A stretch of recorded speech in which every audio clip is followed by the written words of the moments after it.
बैकुंठ चतुर्दशी पर पौराणिक कथा अध्याय 1 पढ़ने सुनने मात्र से होगी बैकुंठ लोक की प्राप्ति।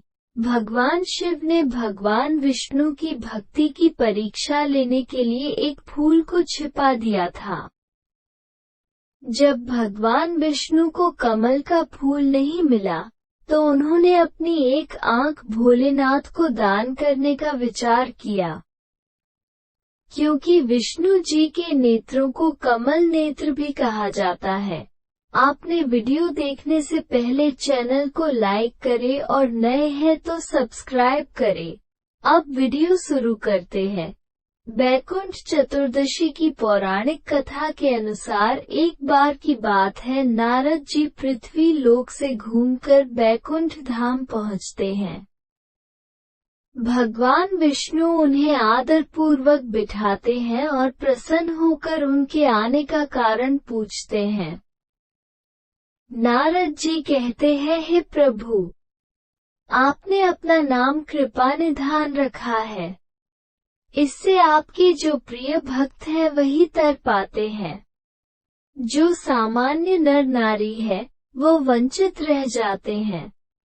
इसलिए आप मुझे कोई ऐसा सरल मार्ग बताएं जिससे सामान्य भक्त भी आपकी भक्ति कर मुक्ति पा सके। ये सुनकर विष्णु जी बोले, हे नारद, मेरी बात सुनो।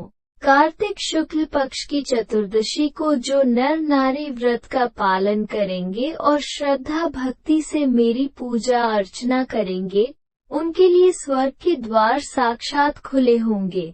इसके बाद विष्णु जी जय विजय को बुलाते हैं और उन्हें कार्तिक चतुर्दशी को स्वर्ग के द्वार खुला रखने का आदेश देते हैं। भगवान विष्णु कहते हैं कि इस दिन जो भी भक्त मेरा थोड़ा सा भी नाम लेकर पूजन करेगा वो बैकुंठ धाम को प्राप्त करेगा।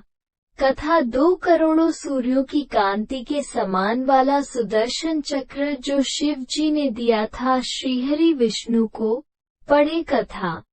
पौराणिक मतानुसार एक बार भगवान विष्णु देवाधिदेव महादेव का पूजन करने के लिए काशी आए।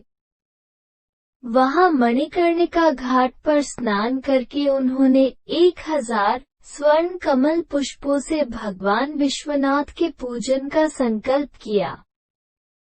अभिषेक के बाद जब वे पूजन करने लगे तो शिवजी ने उनकी भक्ति की परीक्षा के उद्देश्य से एक कमल पुष्प कम कर दिया। भगवान श्रीहरि को पूजन की पूर्ति के लिए 1000 कमल पुष्प चढ़ाने थे। एक पुष्प की कमी देखकर उन्होंने सोचा, मेरी आंखें भी तो कमल के ही समान हैं। मुझे कमल नयन और पुंडरीकाक्ष कहा जाता है। यह विचार कर भगवान विष्णु अपनी कमल समान आंख चढ़ाने को प्रस्तुत हुए। विष्णु जी की इस अगाध भक्ति से प्रसन्न होकर देवाधिदेव महादेव प्रकट होकर बोले, हे विष्णु, तुम्हारे समान संसार में दूसरा कोई मेरा भक्त नहीं है। आज की यह कार्तिक शुक्ल चतुर्दशी अब बैकुंठ चतुर्दशी कहलाएगी और इस दिन व्रत पूर्वक जो पहले आपका पूजन करेगा उसे बैकुंठ लोक की प्राप्ति होगी। भगवान शिव ने इसी बैकुंठ चतुर्दशी को करोड़ों सूर्यों की कांति के समान वाला सुदर्शन चक्र विष्णु जी को प्रदान किया। शिवजी तथा विष्णु जी कहते हैं कि इस दिन स्वर्ग के द्वार खुले रहेंगे। मृत्यु लोक में रहने वाला कोई भी व्यक्ति इस व्रत को करता है वो अपना स्थान बैकुंठ धाम में सुनिश्चित करेगा। कथा 3 जब पापी धनेश्वर ब्राह्मण को हुई बैकुंठ धाम की प्राप्ति। धनेश्वर नामक एक ब्राह्मण था जो बहुत बुरे काम करता था। उसके ऊपर कई पाप थे। एक दिन वो गोदावरी नदी में स्नान के लिए गया। उस दिन बैकुंठ चतुर्दशी थी।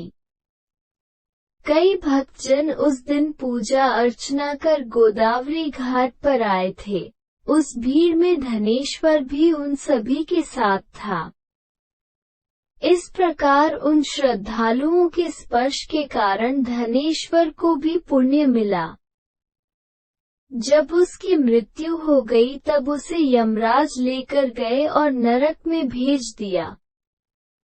तब भगवान विष्णु ने कहा ये बहुत पापी है, पर इसने बैकुंठ चतुर्दशी के दिन गोदावरी स्नान किया और श्रद्धालुओं के पुण्य के कारण इसके सभी पाप नष्ट हो गए, इसलिए इसे बैकुंठ धाम मिलेगा।